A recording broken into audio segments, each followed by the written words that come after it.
She secretly used my credit card to book a getaway with some other dude, so I locked down all the accounts. Now she's stuck overseas while I'm chilling at home with no debts whatsoever. Hey everyone, before we dive into the story, don't forget to subscribe to the channel and smash that like button if you're into more tales like this one. Appreciate it.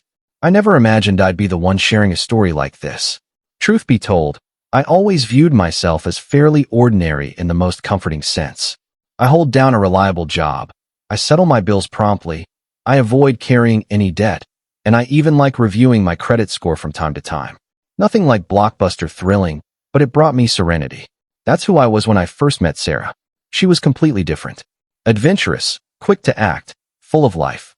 She possessed this vibe that drew everyone toward her. In the beginning, I really enjoyed that. While I tended to organize everything meticulously, she'd suggest something crazy like, let's hop in the car and drive 3 hours to the beach right now to catch the sunrise. And I'd end up going along, grinning the entire drive. We complimented one another, or so I believed. She helped me relax a bit, and I provided her with a sense of security. At least, that's what she told me early on. Sarah wasn't irresponsible in a risky manner, but when it came to finances, yes, we were from entirely separate universes. She'd purchase outfits on buy now pay later apps, then gripe about the monthly installments. She'd order delivery food 3 times daily and act surprised when her balance dipped negative. As for me, I prepared meals at home, brought lunches to work, reviewed transactions regularly. It wasn't flashy, but I never stressed over fees or debt collectors. And since she was aware of that, she started relying on me. It began modestly. She'd leave her wallet behind and request I pay for our meal. Then she'd require fuel for her car, just until payday on Friday. Over time, it escalated to me making her an authorized user on one of my cards. Not because it was my preference, but due to her getting a puncture late one evening with no funds to fix it. I convinced myself, we're creating a future together. This is normal for partners. We had discussed putting money aside for a major trip. Something special that we'd both anticipate eagerly. She constantly forwarded me videos from social apps showing luxury resorts and sandy shores with notes like, this could be us soon? And I'd grin, despite knowing our budget wasn't ready yet. But I trusted her enthusiasm was real. In hindsight, the warning signs were obvious. Such as when she quipped to her pals, I've got the dull money guy to prevent me from trouble. They all chuckled, me included, but it lingered in my mind. Or the occasion, she offhandedly inquired if I'd ever co-sign a loan to improve her approval odds. I assumed she simply didn't grasp the gravity.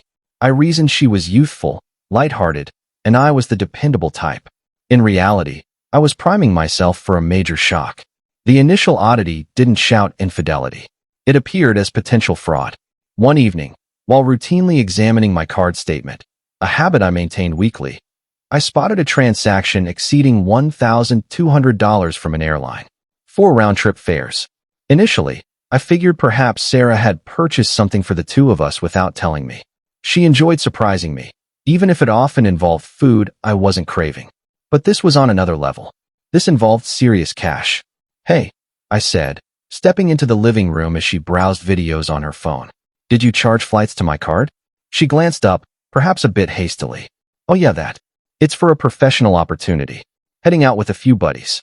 Got an amazing discount. It didn't seem major to her. Professional? I furrowed my brow. When has your workplace ever sent you flying? She sighed dramatically. Not official work. More like professional networking. You wouldn't understand, but it's crucial for my growth. I waited for more details, but she returned to her screen as if it was settled. That evening, I advised myself against overreacting. Perhaps she required some time off. Or maybe it was meant as a surprise for me down the line. However, days later, the confirmation email arrived. Since the card was solely in my name, all booking details went to my email. 2 passages. One in her name. One for a man called Alex. I gazed at the display until nausea set in. My fingers trembled. Upon confronting her, she showed no reaction. Alex is merely a pal, she claimed, resting on the kitchen counter as if discussing mundane news. Pals don't jet off to resort vacations together using my funds. I lost my temper. She even chuckled. Wow, you're way too rigid. It's only a getaway. You hardly ever plan trips for us. He asked me to join. I agreed. Quit behaving like it's catastrophic. Catastrophic? I echoed. You reserved a trip with another man, using my card. She dismissed it with a gesture, as though I was exaggerating. Calm down. It's not as if I'm tying the knot with him. I simply crave some excitement. You're forever so foreseeable. That term stung more than I'd admit. Foreseeable. I looked at her, attempting to comprehend. So, to clarify, you charged my card for a flight with some guy because you find me insufficiently thrilling? She folded her arms. You ought to appreciate it. I spared you from tagging along and spoiling the vibe. In that instant, everything inside me grew quiet. I refrained from shouting. No debate. I simply remained there, viewing her as a stranger. Sleep evaded me that night. I rested beside her as she breathed deeply, my mind replaying her nonchalance. As if taking from me, deceiving me, and heading off with another man was routine. Come morning, I'd resolved. As she headed to her job, I opened my computer. I accessed all accounts she'd been linked to. Cards, subscriptions, even the delivery service she overused. And I disabled them all. Updated passwords, froze access, canceled cards. It wasn't vengeance. It was severing ties. Upon her return that evening, she spotted it instantly. What on earth? She yelled, clutching her device. The card was rejected for fuel. I glanced up from the sofa, composed. Yes, I locked everything. Her mouth fell open. Seriously? You have no right. Those are mine too. They're under my control. She paced angrily. I require them for the vacation. Alex handled the resort booking. I met her gaze. Then let Alex handle the costs. Her expression darkened. Amazing. This reveals your true self? Vindictive. Dominating. You believe you can simply abandon me like that? I stayed even-toned. You exploited me. You deceived me. And arranged a trip with another man using my money. That's not vindictive. That's me being finished. She parted her lips.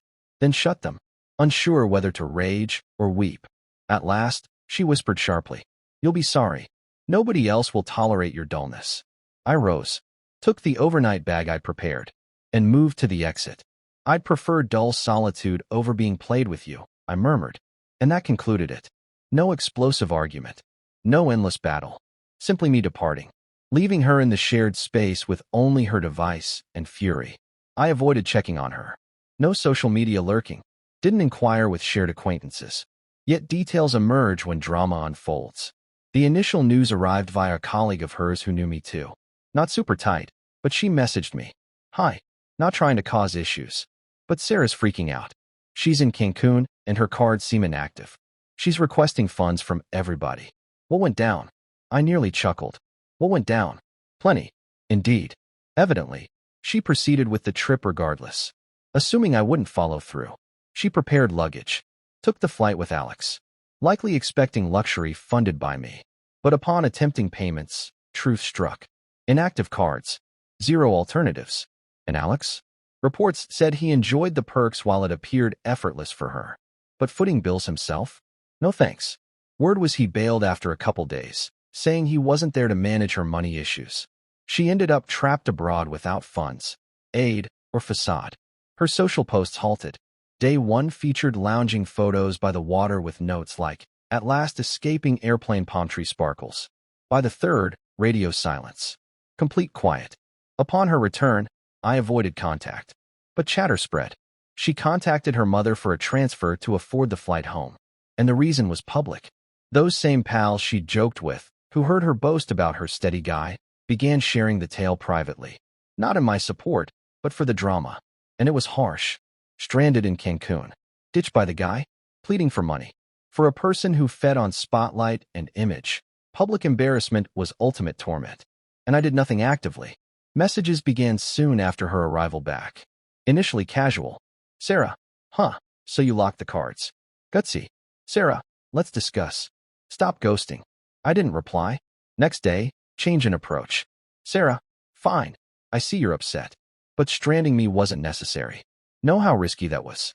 Sarah. I believed you loved me. Clearly mistaken. That nearly amused me. I stranded her. Hardly. She did that to herself.